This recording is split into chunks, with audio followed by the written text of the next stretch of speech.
Hello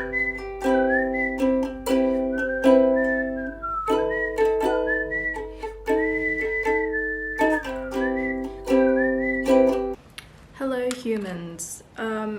I forgot to say this in last week's video, but for the next couple of weeks until probably around January, maybe a bit earlier, I will only be posting one video per week because tomorrow when I'm filming this, I have a surgery. I'm not allowed to leave the house for 2 weeks after, so I can actually like properly heal. Yeah, it's a lot, so I'm just gonna rest, chill. I'm not working, nothing, so that's why last Sunday there was no video. This Sunday is probably going to be no video. I don't know about the next couple of weeks, but January will be back to 2 videos, Friday, Sunday, so bear with me.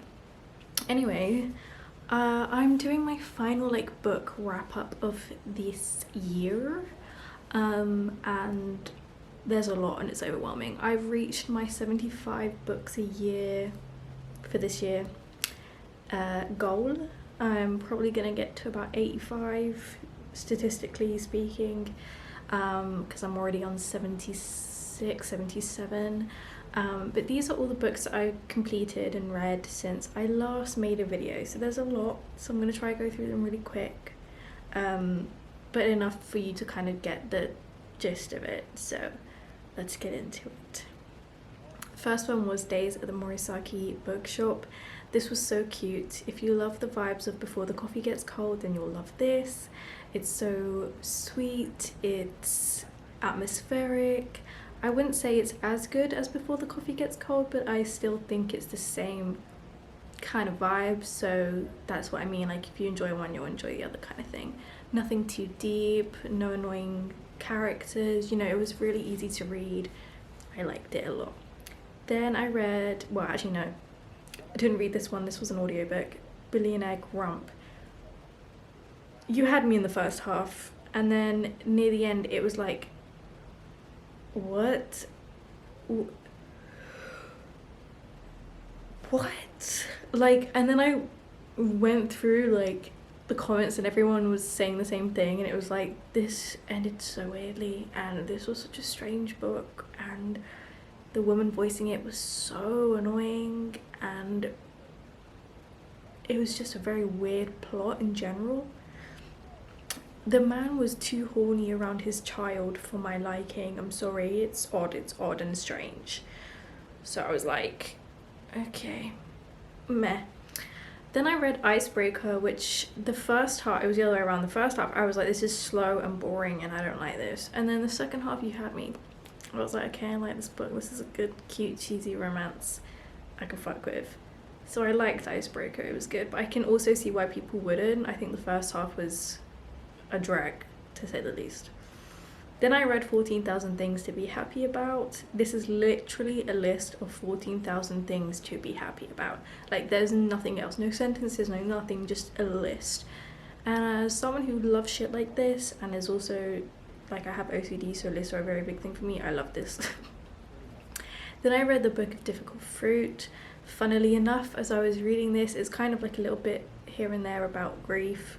Not fully, but a little bit. And my cat died around this time, so I related to it a lot.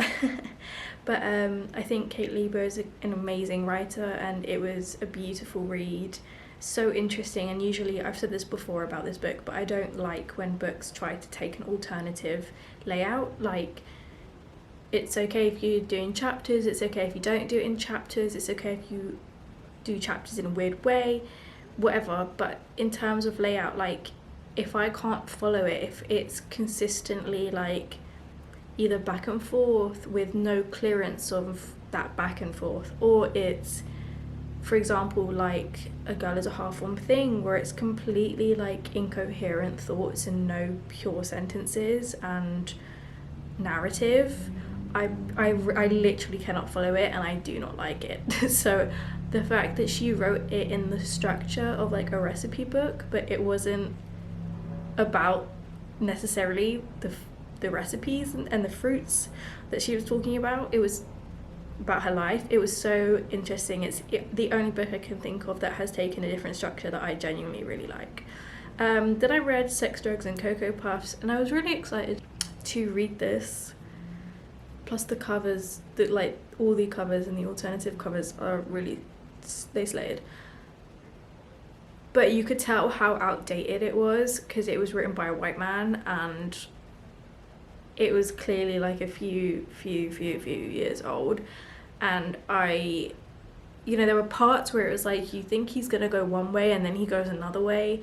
It's basically just his opinion on a bunch of things, and personally I couldn't give less of a fuck what a man thinks, so I was not the target audience. And I wish that he had rather instead taken the structure that John Green had taken with the Anthropocene reviewed, because that was so much more interesting, where it's like, yes, these are my opinions, but like here's the history of all these things that I'm talking about, and also these opinions don't talk about other people. Like, I'm not sexist, homophobic, blah, blah, blah. It's literally about like football and shit, do you know what I mean? Like, it's about fruit and random shows and whatever. So it was just not what I wanted it to be. Then I read the Book of Desire. I read this in a day because I was at my friend's house and it was the only book she had. We bought it together, and it's written by an Indian woman, and it's her translation of old poems in their culture, which were about love and lust and desire. And it was just really beautiful. I just think, like, I'm not really a big poetry person. You know, you stick me in a room of spoken word, I will shoot myself. And I just thought, like, oh, I'm not really gonna enjoy this. But actually I could understand it. Like, I saw the point in it, I guess. And I also think, like, old foreign poetry, like if it was old Greek poetry or whatever, I can appreciate more than current poetry, which I think a lot of people will relate to. But yeah, it was very good. Then I read Difficult Loves, again another one like Sex, Drugs and Cocoa Puffs. I expected something more, and I usually don't expect shit from books because I'm like, just go into it with no expectations. But this writer is like really well known. I think his name's Calvino, something like that, I don't know.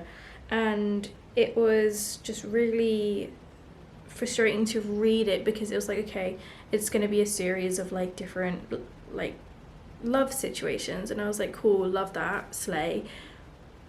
And then each one was just not hitting any mark. It was like a man watching an older woman on a beach. Do you know what I mean? Like, there was nothing genuinely happening, and I can fuck with that when it makes sense. Like, for example, Stoner is a great example of a book when fuck all happens, but it's an amazing book.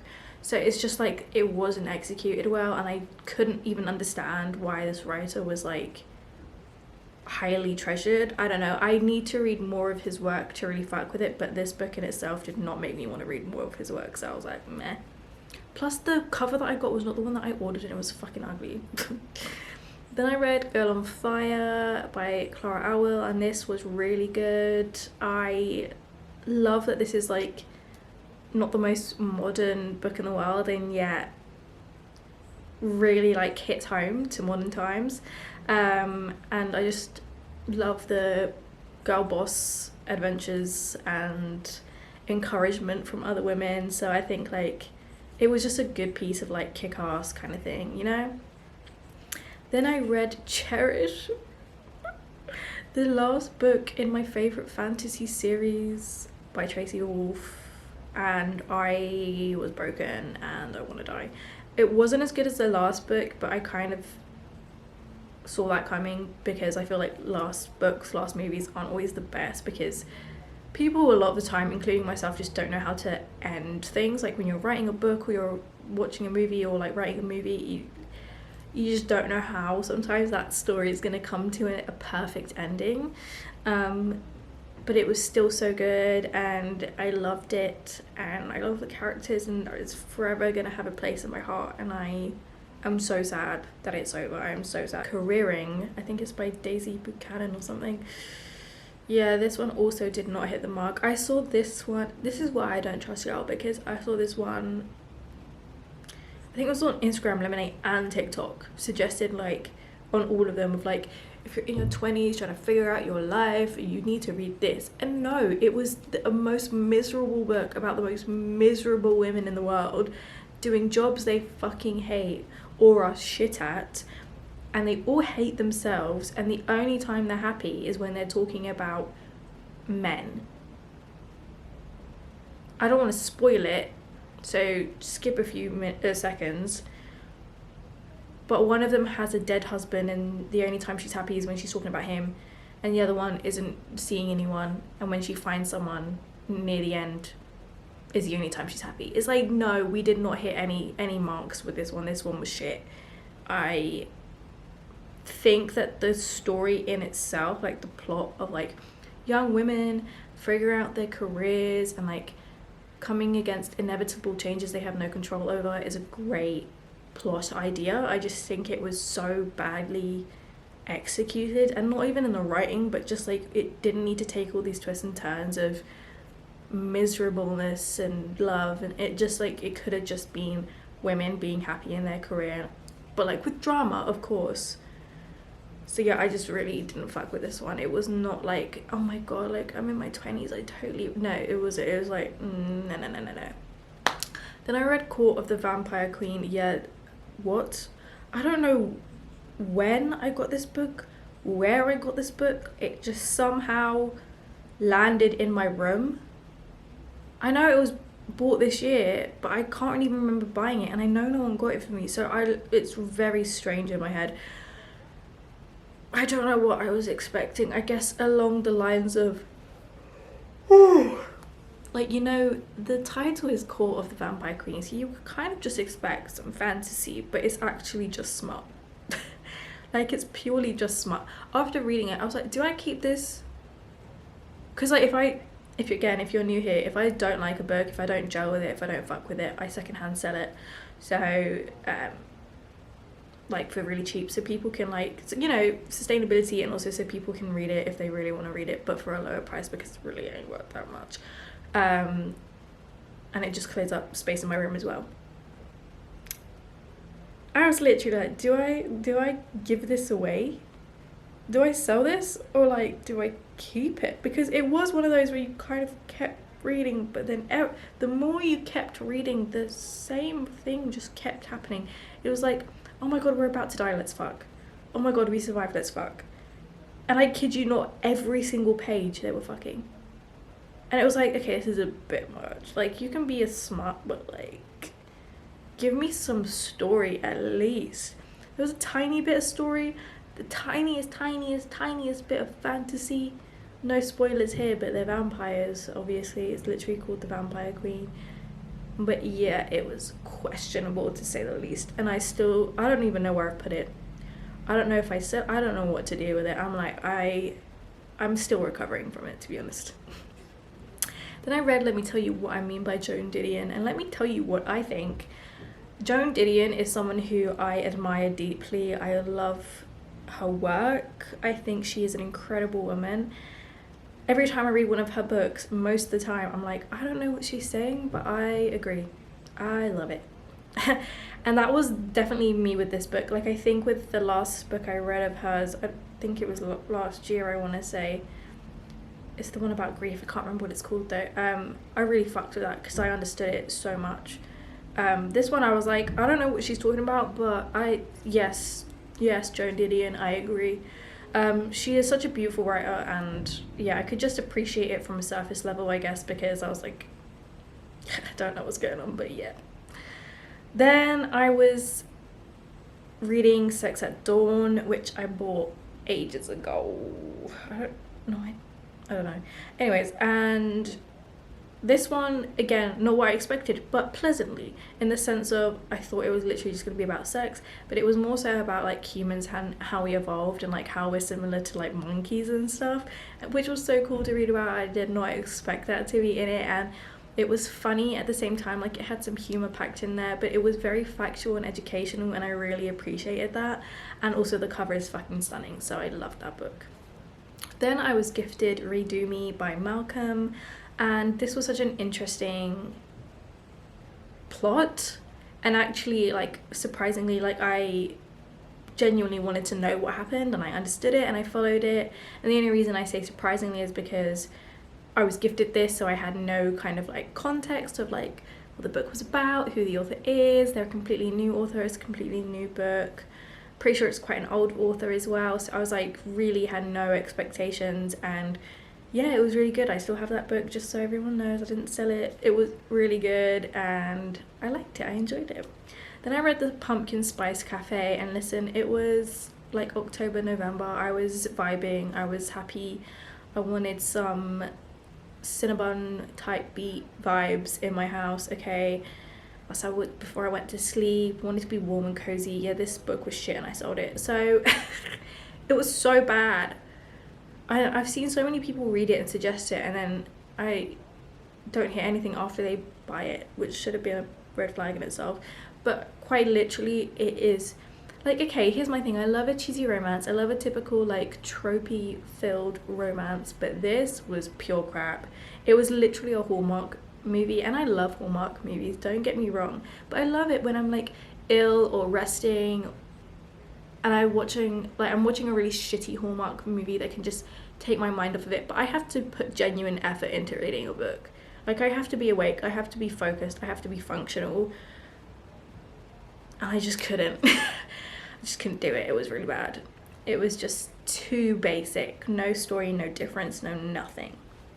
Then I read The Creative Act by Rick Rubin. Really good book. I think it was a little bit overhyped,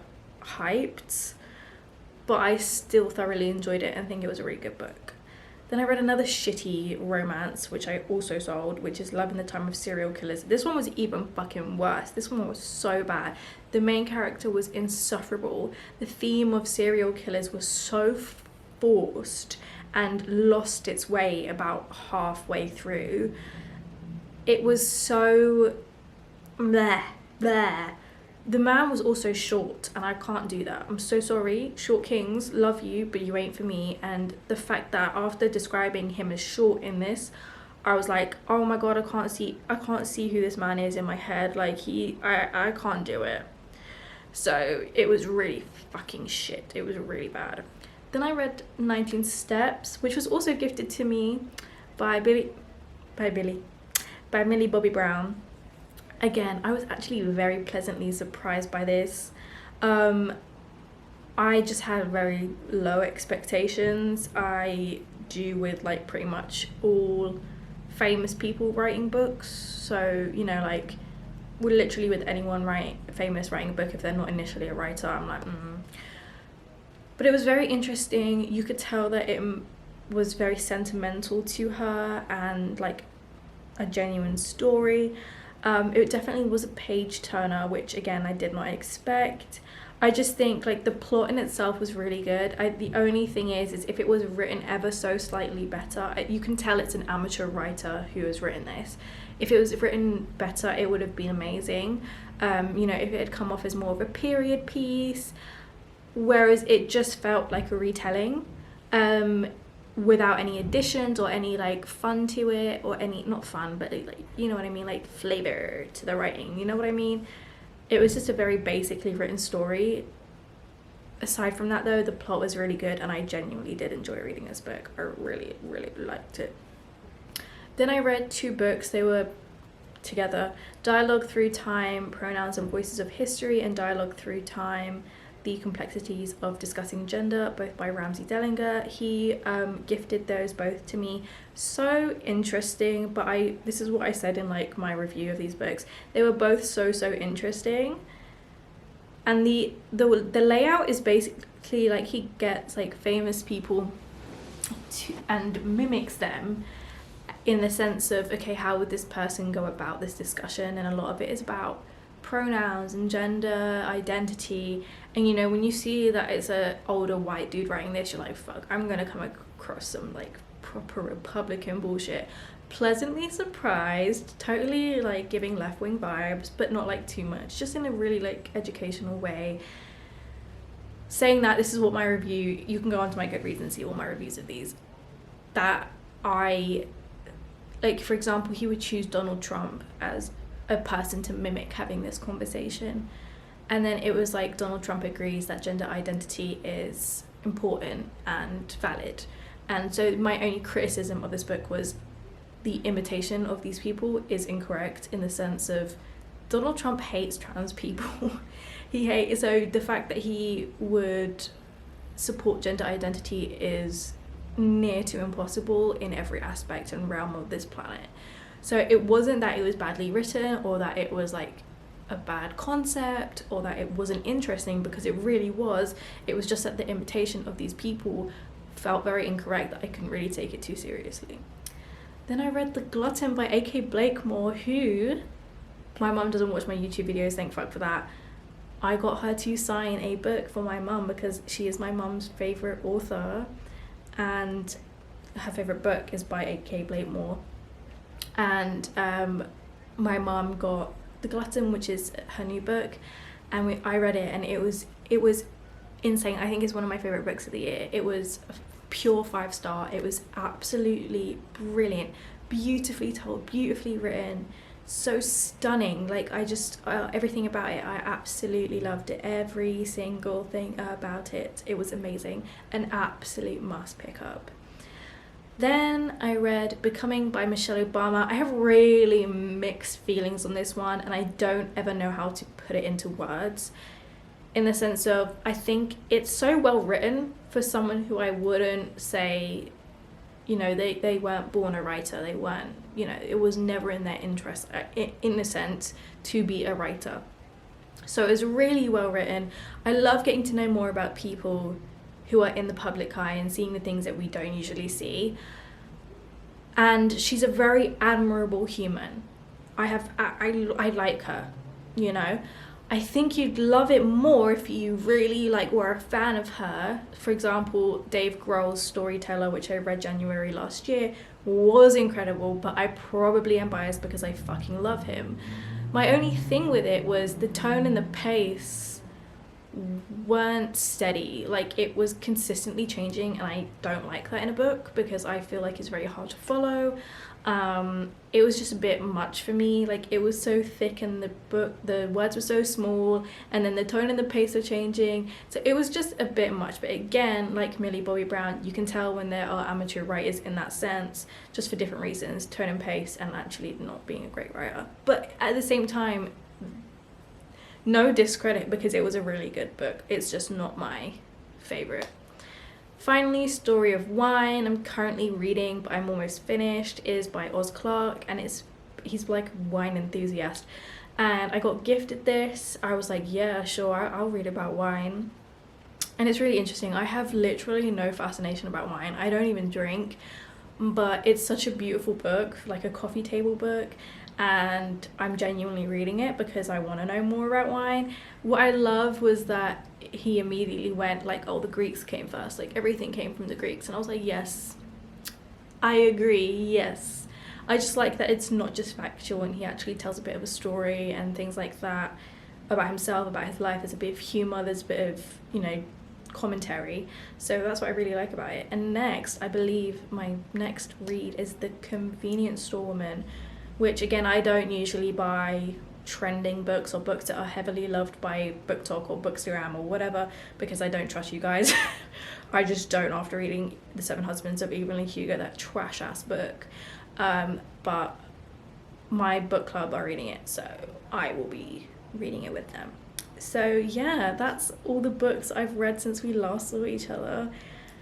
Don't get me wrong, it's a lot, so you know, I get it if you like skipped a good bunch of this. However, I love you guys so much, and I won't see you Sunday probably, but I will see you next week, and then the week after, and the week after, and the week after. And remember to follow me on Instagram and Twitter and TikTok. I've got all the same usernames, miacaven. I love you guys, and I will see you in the next one. Bye.